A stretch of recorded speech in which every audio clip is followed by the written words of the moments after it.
Today on the journal, Student Life. We're going to show you how to get the most out of your student experience. Stay tuned.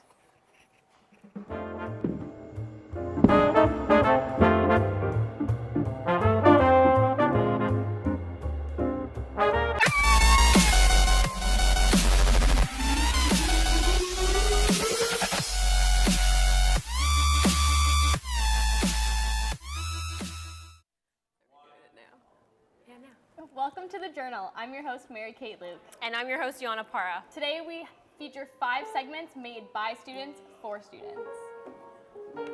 Hey Yana, I don't know about that. That doesn't sound too good.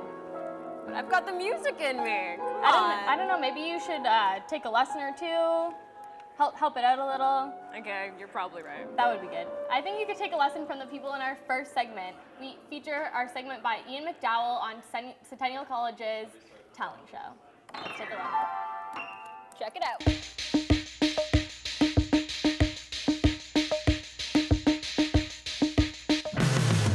Hi, my name's Ian McDowell. I am a Centennial College student in my second year of study. And you know, it's easy to fall into tunnel vision mode when you're a student at Centennial, going from one class to the other, when the reality is there's all kinds of cool events that people just don't know about. One of which is the Centennial College Student Association Talent Show. I only found out about it because I saw one of these posters on the wall like you see behind me. So let's go find out right now if the rest of Centennial even knows that this talent show is happening.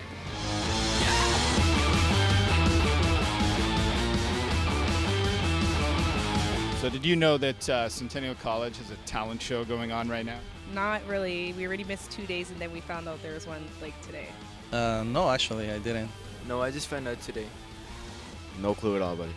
No. I didn't receive any email. How about yourself? No. It's a tragedy, folks. It's a tragedy. Well, there you have it. The consensus is definitely that people do not know about this talent show. So let's go inside and see if we can change that, because we're live at Progress Campus. All right, so basically it works like this.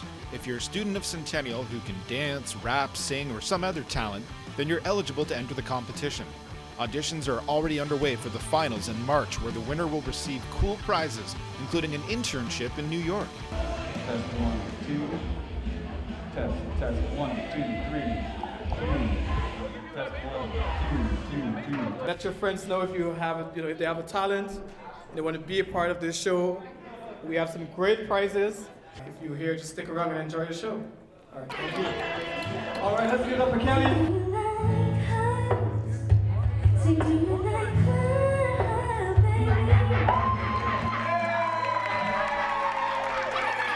right, give it up for Kelly.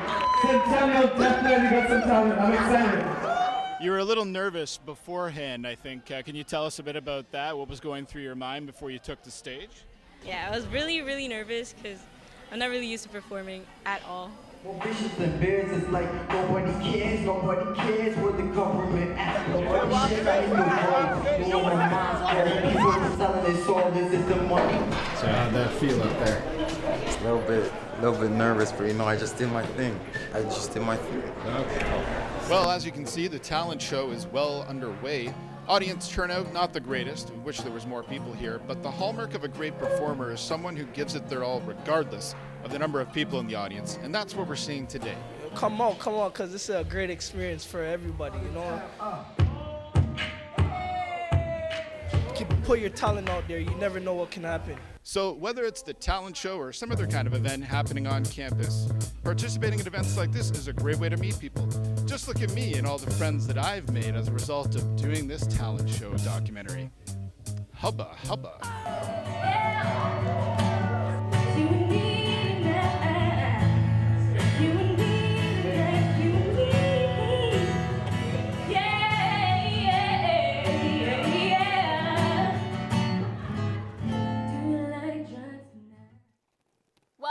We just rated the craft table because our next piece is about healthy eating, and we just happen to have some very healthy kale salad here to sample. How does it look there, Yana? Well, it looks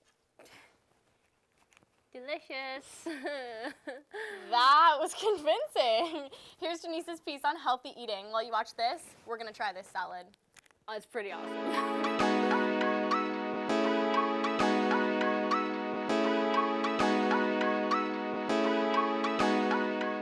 This is about college students who want to change their method of eating but find it difficult due to a busy school and work schedule. I'm going to share some knowledge and show you all how and what kind of food to make to help you manage a healthy eating habit, right here on Health 101. Let's start off with a breakfast smoothie. Add a handful of strawberries, 1 whole banana, yogurt, preferably your taste. Then you'll blend until the solid food becomes liquefied. And just like that, you have your homemade smoothie. Mmm, delicious. Just enough to boost up your energy. Let's move on. A great quick breakfast will be the oatmeal dish. Add boiled hot water, some raspberries, give it a little stir, then voila, magic. There you have it. We're finished with the breakfast. Let's move on to lunch, shall we? Next up is the kale salad. First things first, after you've washed the leaves, you tear the kale off the stem. Rip, rip, rip. Pour some balsamic vinegar onto the kale and leave it to marinate. Now we're going to move on to the tilapia fish as the salad marinates. Add salt, cayenne pepper, and black pepper. The best oil to cook anything in is olive oil extra virgin. It helps your blood vessels pump accurate and contains less calories than the regular cooking oil. Then you'll want to put the fish in. Ooh, I love hearing the sound of food being freshly cooked. Now that's done. Time to add fresh dried cranberries to the salad. Let's give them both a try. Can you say amazing? Woo! Now that was easy. Let's get a recap. We made a strawberry banana smoothie, raspberry oatmeal, kale salad, and tilapia fish. Folks, this was prepared all under 15 minutes. See, there really isn't any excuse at all to not eat healthy. College students, stop being lazy because life gets harder than this. I guarantee if you eat healthy and commit yourself, you'll definitely feel different and in a good way. And we're back. Well, I am at least. Where did Yana go? Yana, where are you? I'm coming. Coming. What are you doing out there, Yana? I had to get a chaser for my salad. I couldn't take it anymore. Yeah, I need a donut. But doesn't that kind of defeat the whole purpose of eating a healthy salad in the first place? Don't judge me. Well, you know what would go perfect with that donut? A latte.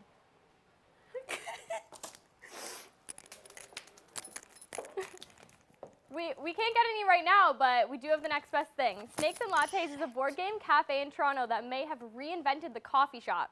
Here's Chris Romeo to tell us more about it. Am I supposed to be still out here for that?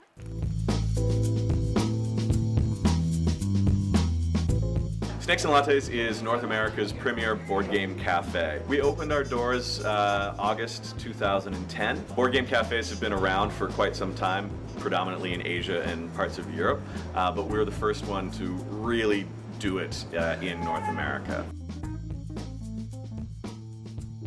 We charge $5 per person to access our impressive board game library. We have the largest publicly accessible board game collection in North America. Tons of board games, I believe over 3,000. We actually have guys here whose their specific job is to teach board games as well. The board game gurus that work here at the cafe are essentially sommeliers for board games. Our job is to assess the party and figure out what it is that they like in a game, what they don't like, and recommend things that are either going to fit their comfort level as far as themes and level of complexity, or with the right group of people, we can find games that are going to broaden their horizons, give them something that they never realized board games could be. We offer a lot of cafe fare, so we specialize in espresso drinks, like lattes and cappuccinos, things like that. We also have lots of different delicious sandwiches and salads and quiches and baked goods.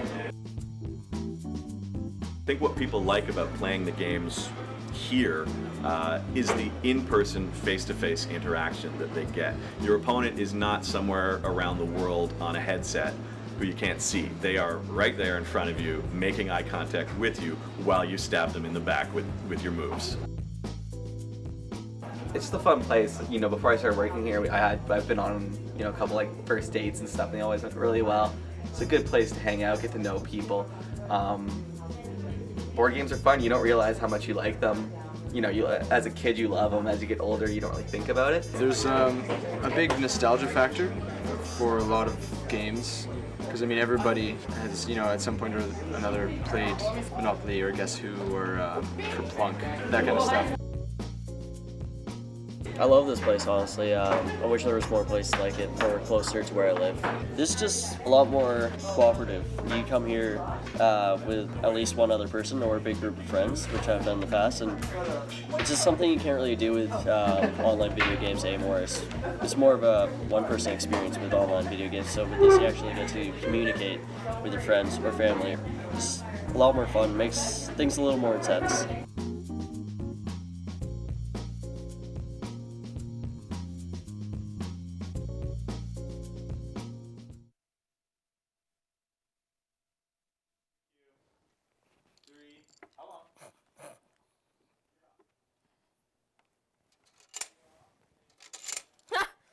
I won.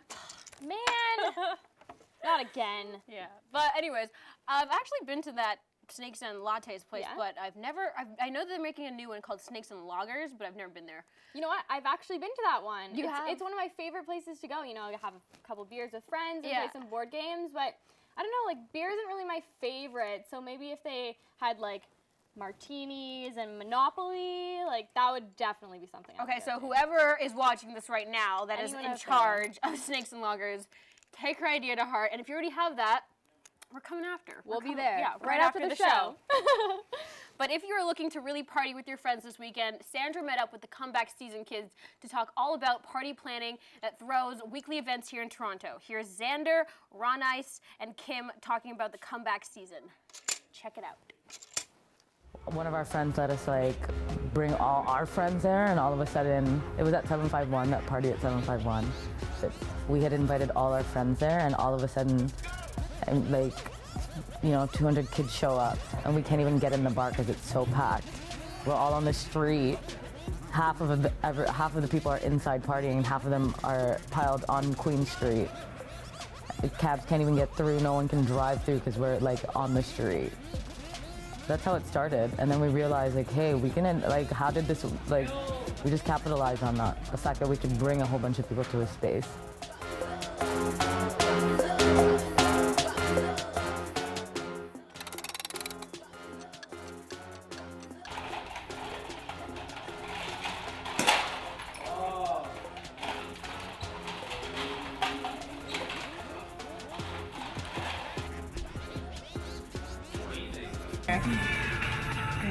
This guy's the hottest one with his with those little thingies on his hair. I love the middle parted like widow's peak hair. I can't get enough. The Comeback Season kids, we're just a collective of friends. In a group of friends, people do different things. So that's what I would explain us. Right now, I mean, textbook, if we were to give a definition of who we are, right now we're like event planners and promoters. Because like that's the main thing that we do right now. But I think it's not fair to say that because a whole bunch of us do different things. We've been that first party was about 4 or 5 years ago. So we've been doing this for a while. You know, you gotta change this. Can't zip tie to that tight. Nice job, Isaiah.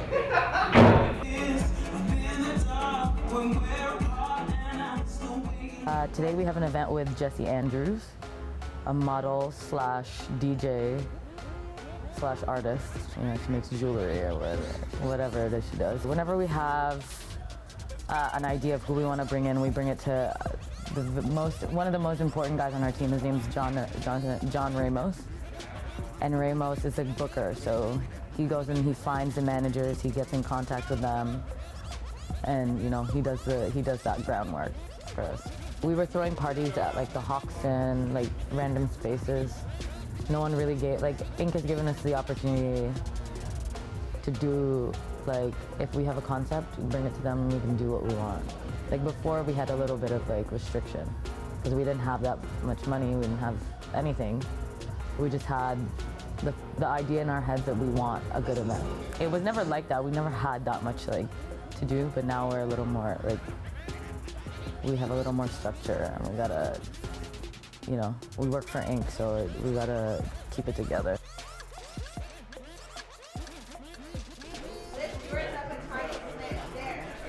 And then you come back and then you're like, no, I am not, no, now it's like $5. The minute I wake up on Friday, I'm already stressed out. And then when I wake up tomorrow, I have to think about the next Friday.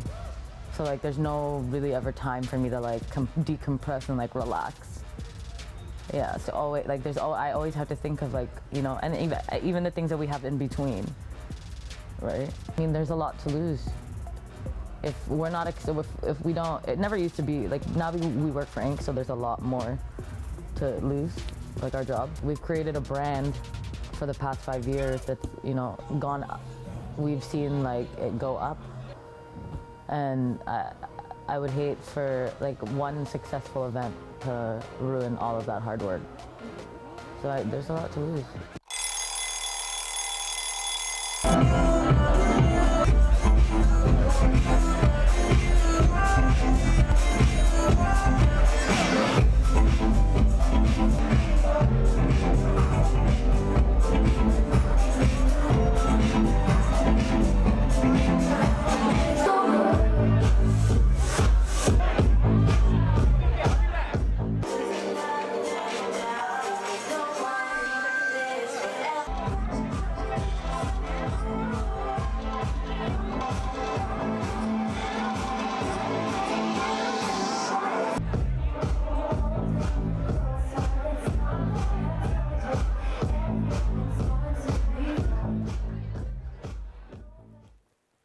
Wow, well, I know where I'm going this weekend. How have I never been to one of those parties before? We should definitely go, Yana. I know, and it looks like an awesome job to have. I could totally see myself doing that. I swear that that's some people's dream job, just getting to party for a living and getting paid to do it. I'm definitely jealous of all those people. Well, then maybe we're probably in the wrong industry. I think so. I think we might be.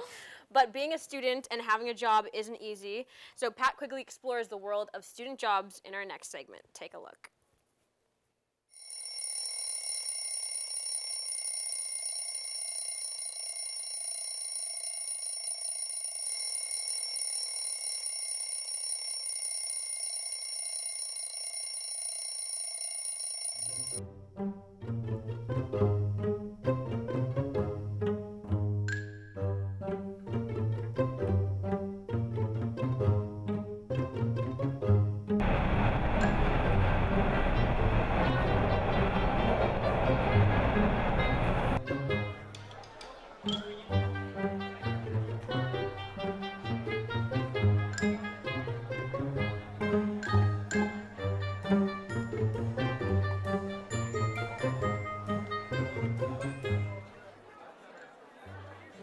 My parents will chip in for a bit of my tuition.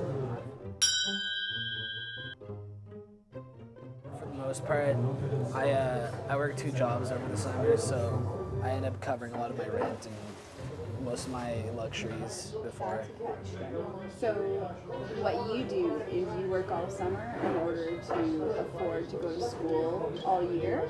Yeah, I was working like 50-ish hours over the summer to go and come back here. Like, I don't work too much here, so I have to make up for it whenever I go home. And yeah, I ended up working over 2 places, and I put away most of my paychecks every week to school with like the occasional one, just as like my own money to have with my friends or whatnot, and just have spent on my own. But for the most part, it was all school related.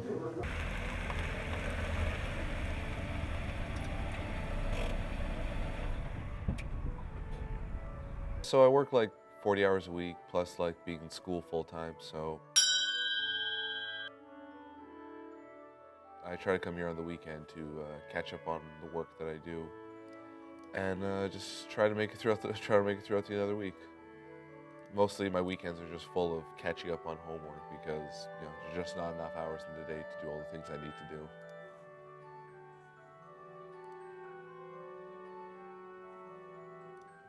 Teachers just like, you will, realistically, you can't have a job while going to school. I'm like, well, I kind of have to, or I don't go to school, which sounds sweeter and sweeter every day. If I keep on saying, I'm like, sometimes I wonder.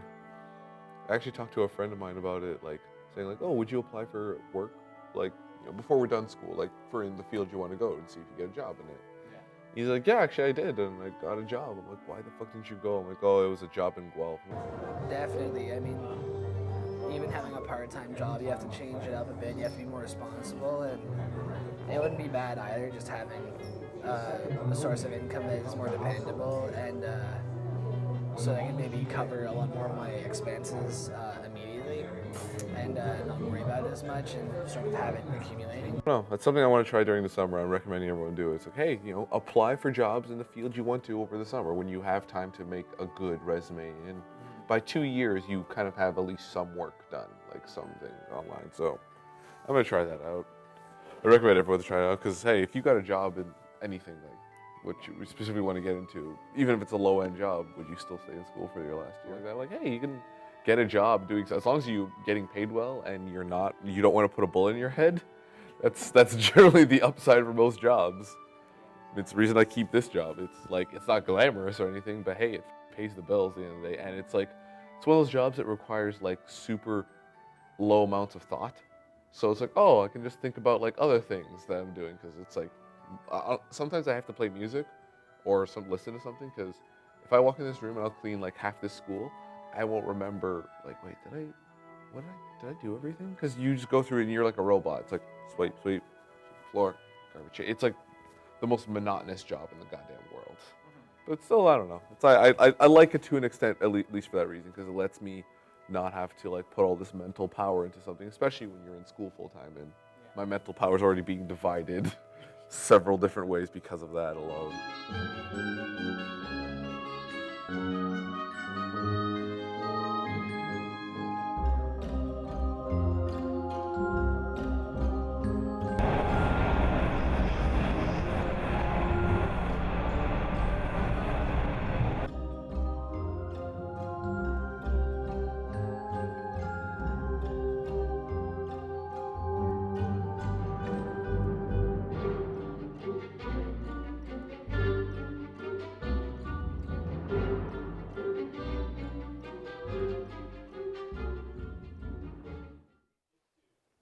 Well, that was really informative. You know what, Yana? Do you have a part-time job?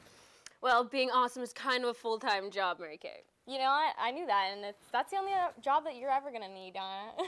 And speaking of important jobs and anything fulfilling in life, we have next up our musical guest, Austin Parkin. How are you doing, Austin? Doing all right. I like the spin. That was good. Yeah. It's fun. Here's our introduction. Yeah. So we hear that you're releasing an EP this summer. Can you tell us a little bit about it? Yeah, I'm recording with Dustin Dobson from Final Thought, and we're doing like 5 or 6 songs. And yeah, just pretty excited about it. So should be good. Cool. Yeah. So Austin, have you thought of changing your name to Austin Powers? I've gotten that a lot all Yeah? through my life, and I'm not really a man of mystery, kind of an open book. Okay. And I have better teeth, I think, but Fair enough. So, Fair enough. yeah. So how long have you been playing music for? When did you start, and how did you kind of get into it? my mom got me a guitar when I was 13, and I wanted to be like Blink-182. And then that didn't happen. So I don't know. I was in bands all through high school and stuff, and then just doing the acoustic thing now because it's hard to find people that you mesh with musically, right? So. Yeah. So for sure. Is bands like Blink 182 kind of your inspiration, but you kind of like when I was the younger, for acoustic kind of sure. fit? Yeah. Yeah, for sure. So who's your inspiration for bands kind of like right now? There's this guy he's from the Peterborough, Ontario. He calls himself Evening Hymns, and he's really, really good, and kind of like him, and like the whole You've Changed record crew. So Shotgun Jimmy and this band called Always from Toronto. They're really good. You should check them out. Keeping it in Canada. the Keeping it in inspiration. Canada. Canadian music. So do you play any other instruments, or do you just play the guitar? I think in grade 3 I had a recorder. Of course, Play the of recorder. I know how to course. play I hot. didn't play the recorder. I can play a mean hot cross buns on the recorder. Of course. And I think in grade 8 I was like learning the clarinet, but I think I didn't really like. Oh my god, I played the clarinet. Really? Yeah. We had to share the clarinet with like because there wasn't enough clarinets in my school. We had to share the things, and I ended up getting like so sick because the one girl was because using you it. would have to use the mouthpiece Right. for every single person. Yeah. You wouldn't like use different reeds. Yeah, no, we did use different reeds, but she just gobbered all over it, I guess, right? So. Well, it's a good That thing was that you an switched to experience. guitar. That's At right. least you switched to guitar then. That was it, because I didn't want usually don't like you passing a guitar over. You're not putting your mouth on it and stuff. So. More hygienic. It's very hygienic. It's. So we're gonna let you take it away with your song. It's Sure. Kendall, I believe, right? Yes, All right, Kendall. So take it away, Austin Parkin. Okay.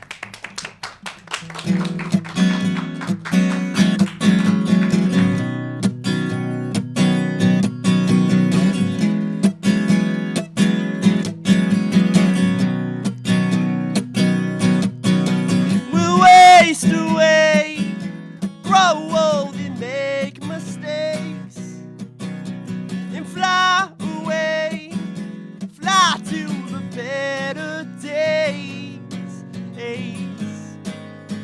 Wait outside your door, hoping for more. Come inside this cold room, shelter from the storm. Shelter from the storm.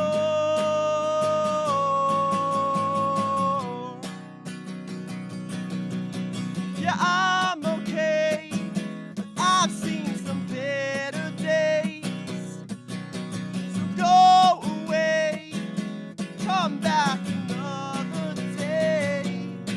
Hey, wait outside your door, hoping for more. Come inside this cold room, shelter from the storm. Shelter from the storm.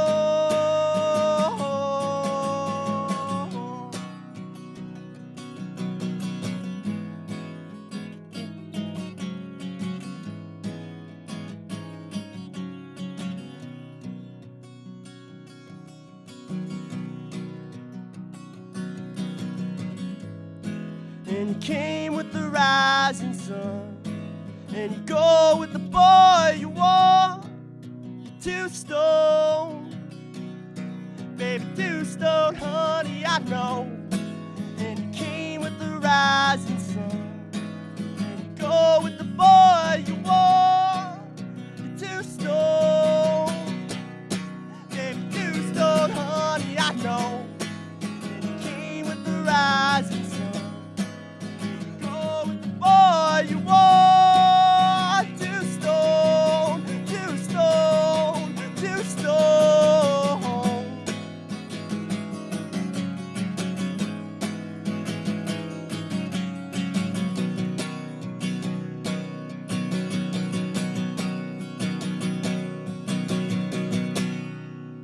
Thank you.